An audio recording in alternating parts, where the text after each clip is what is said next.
हमारे देश का जो राजनीतिक नेतृत्व है, वो जो डेमोक्रेसी को चैलेंज मिल रहा है, डेमोक्रेसी जो थ्रेट हो रहा है, उस थ्रेट को हमारे राजनीतिक पार्टियां एड्रेस नहीं कर रही।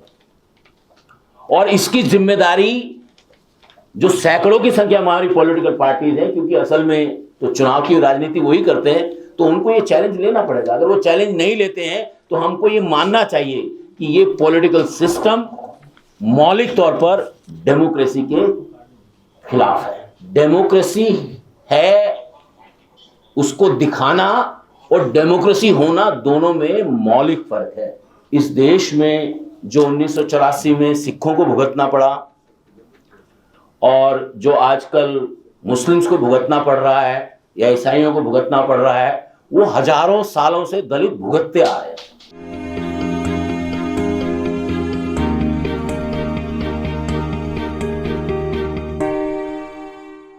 धन्यवाद चिंदर भाई जी।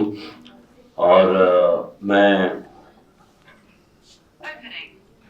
बहुत संक्षेप में छोटी छोटी 2-3 बातें कहना चाहता हूं, लेकिन मैं बात शुरू करना चाहता हूं देश के मूर्धन्य पत्रकार और मेरे साथी, और जिन्होंने बहुत बार मुझको अपने मौका दिया जहां भी वो थे, कि कुर्बान अली जी की बात से उन्होंने एक बात कही, वो ये कही कि सब एक लाइन बोल रहे हैं, जुडिशरी में सब लोग एक लाइन बोल रहे हैं और बाकी लोग जो है, पार्टियां जो है वो बोल नहीं रही हैं। मैं उसकी जड़ों पे जाना चाहता हूं, क्योंकि अगर हम उसकी जड़ों पे नहीं जाएंगे तो हम जो भी इलाज करना चाहेंगे वो इलाज शायद ठीक नहीं होगा। और जड़ें कहाँ हैं? मैं बात जॉन दयाल साहब कर रहे थे और सईदा अहमद जी कर रही थी, मैं और प्रशांतो जी ने डॉक्टर अम्बेडकर की बात की, तो मैं डॉक्टर अम्बेडकर की उस कहानी से शुरू करना चाहता हूं जिसको किसी ने देखा नहीं और जाना नहीं। अगर उस कहानी को हमने जाना होता, देखा होता और पकड़ा होता, तो शायद हम समझ पाते कि इस देश में जो 1984 में सिखों को भुगतना पड़ा और जो आजकल मुस्लिम्स को भुगतना पड़ रहा है या ईसाइयों को भुगतना पड़ रहा है, वो हजारों सालों से दलित भुगतते आ रहे हैं और उसको हमने देखा नहीं, हमने उसको नजरअंदाज किया। तो वो कहानी कैसी है कि डॉक्टर अंबेडकर बड़ौदा में सयाजीराव गायकवाड़ के यहाँ मिलिट्री सेक्रेटरी थे। आप समझते हैं मिलिट्री सेक्रेटरी भारत सरकार का डिफेंस सेक्रेटरी के बराबर का व्यक्ति, और उस डिफेंस सेक्रेटरी को उनका जो चपरासी था वो पानी नहीं पिलाता था, फाइलें उनके पास फेंक कर मारता था। ये हमारे समाज की सच्चाई थी। और उसके अलावा एक सच्चाई और है कि महाराजा सयाजीराव गायकवाड़ सारा प्रयत्न करके भी उनको बड़ौदा की अपनी रियासत में एक अदद मकान नहीं दिला सके। और फिर जैसे तैसे डॉक्टर अंबेडकर ने एक पारसी धर्मशाला में गए और वहां उन्होंने रहना शुरू किया।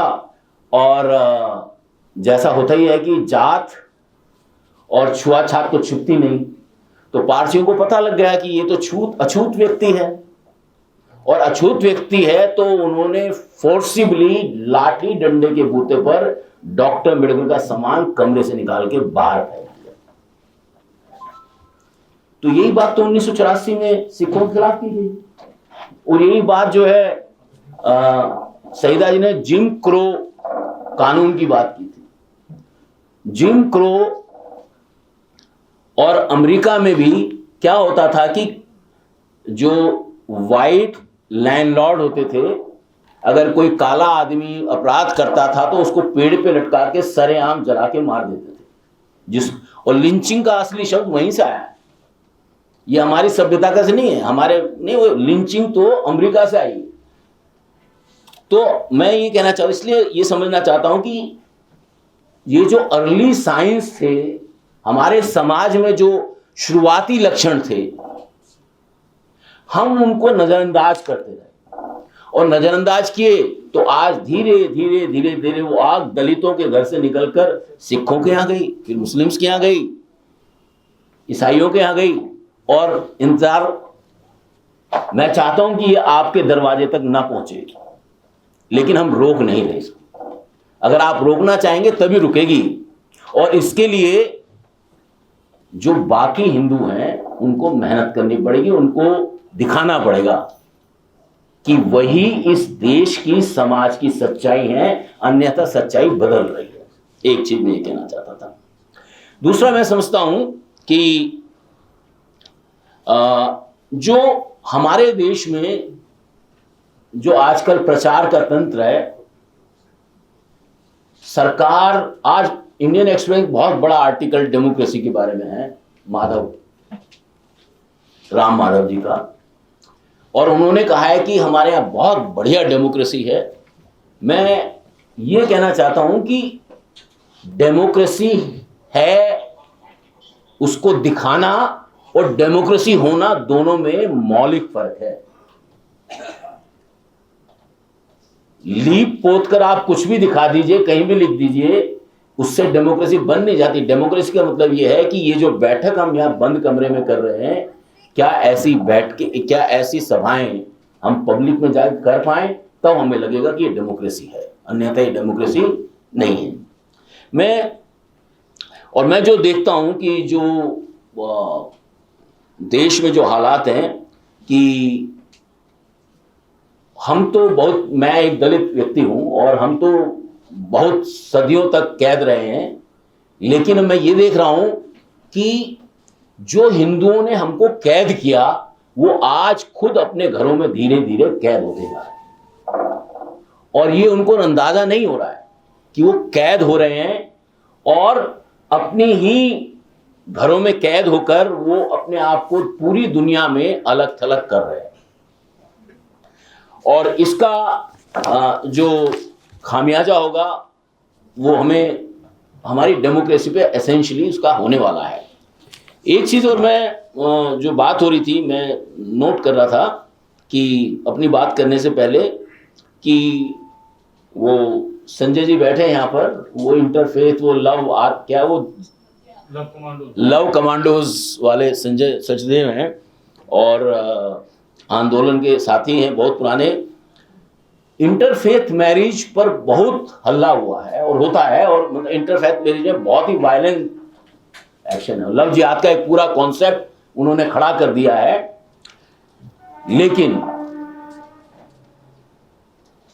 इससे पहले भी भारत में इंटरकास्ट मैरिज में मर्डर होते हैं, और ये वो लोग भी होते हैं जो इंटरफेथ मैरिज की बात करते हैं, वो भी शामिल है इसमें। ऐसा नहीं कि वो उनसे अलग है। हमने देखा है कि कैसे दलित अगर लड़का है और अगर कोई गैर रिलीजन का व्यक्ति है, लड़की है, तो बड़े हादसे होते हैं। लेकिन मैं आपको जो आज हमारे देश में हालात है उसको लेकर मैं 2-3 छोटे छोटे आंकड़े देके then I will finish my in conclusion कि क्या करना चाहिए। मैं आपको अभी क्या है कि जमायत उलेमा हिंद का एक जस्टिस इक्विटी मूवमेंट है, उन्होंने हेट क्राइम्स के बारे में एक रिपोर्ट पब्लिश की है, ठीक है। और उन्होंने कहा, कैटेगरीज वाइज उन्होंने बताया कि देश में जो है करीब पिछले साल 2022 का उन्होंने डेटा पेश किया है, तो उस डेटा में उन्होंने कहा है कि 222 एक्ट्स ऑफ हेट उन्होंने रिकॉर्ड किए हैं जो पब्लिक डोमेन में हैं। उन्होंने एक्ट्स ऑफ वायलेंस, हिंसा के जो हेट से रिलेटेड जो हिंसा है उसके 95 केस उन्होंने रजिस्टर किए हैं, और धार्मिक स्थानों पे हमले के जो केसेस हैं वो उन्होंने 62 रिकॉर्ड किए हैं। और धार्मिक मसलों को लेकर, धर्म के आधार के ऊपर लेकर, जो हेट को लेकर जो है, वो 33 पुलिस एट्रॉसिटीज उन्होंने रिकॉर्ड की हैं। उनके पास बाकायदा रिपोर्ट है, रिपोर्ट में वो डॉक्यूमेंट उन्होंने दिए हैं, बाकायदा खबरें उन्होंने पेश की हैं। और जो प्रिजुडिस को लेकर और डिस्क्रिमिनेशन को लेकर, एक्सक्लूजन को लेकर करीब 85 केस उन्होंने रिकॉर्ड किए हैं। उन्होंने ये भी देखा है कि स्टेट स्पॉन्सर्ड जो है डिस्क्रिमिनेटरी प्रैक्टिसेस के उन्होंने 8 केस रजिस्टर किए हैं, और ऑनलाइन मीडिया मैनिपुलेशन, डिस्टॉर्शन को लेके उन्होंने 22 केस बताए। लेकिन एक चीज़ और, प्रशांत तो बैठे हैं, कि हमारे संविधान की शुरुआत से ये पूरी कोशिश रही, डेमोक्रेसी की ये पूरी कोशिश रही कि एक्सक्लूजन को हम ऑफिशियल फिलॉसफी से हटा दें। और भारत के संविधान का यह सबसे बड़ा कदम था कि exclusion will not be tolerated in law और इन द कॉन्स्टिट्यूशन।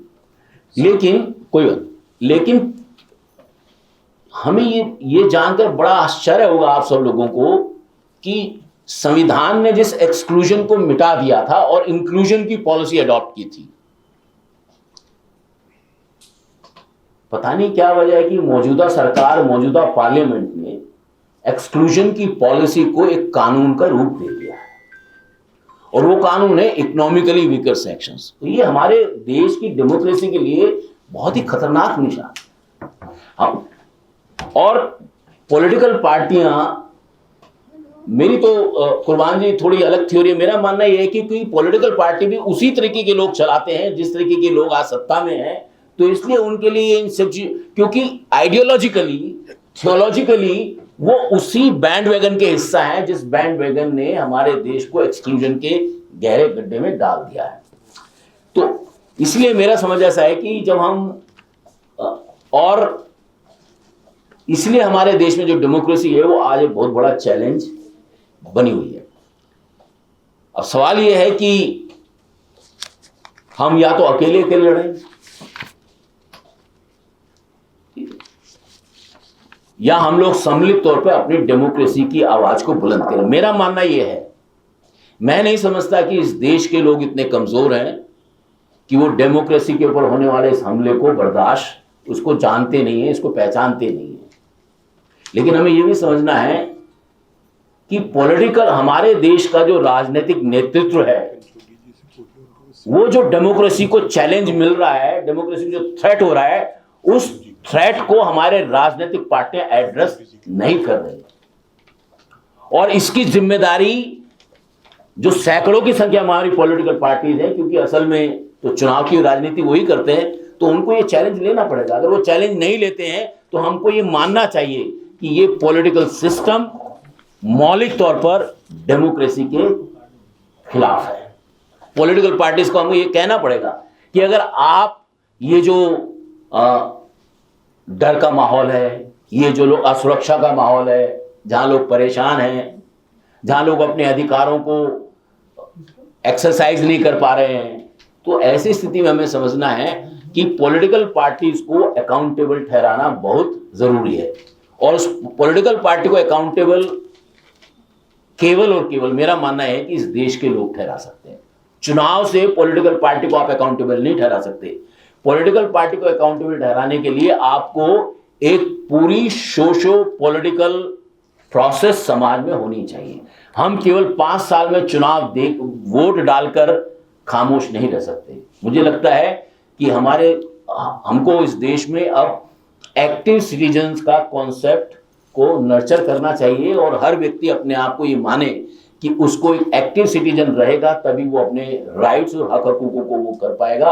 और मुझे लगता है एक्टिव सिटीजन के लिए ये जरूरी है कि देश में अलग अलग फेथ के लोग, अलग अलग बिरादरी के लोग, अलग अलग कुलबों के लोग आपस में मिलें जुलें, चर्चा करें। ऐसे कार्यक्रम ज्यादा से ज्यादा हों।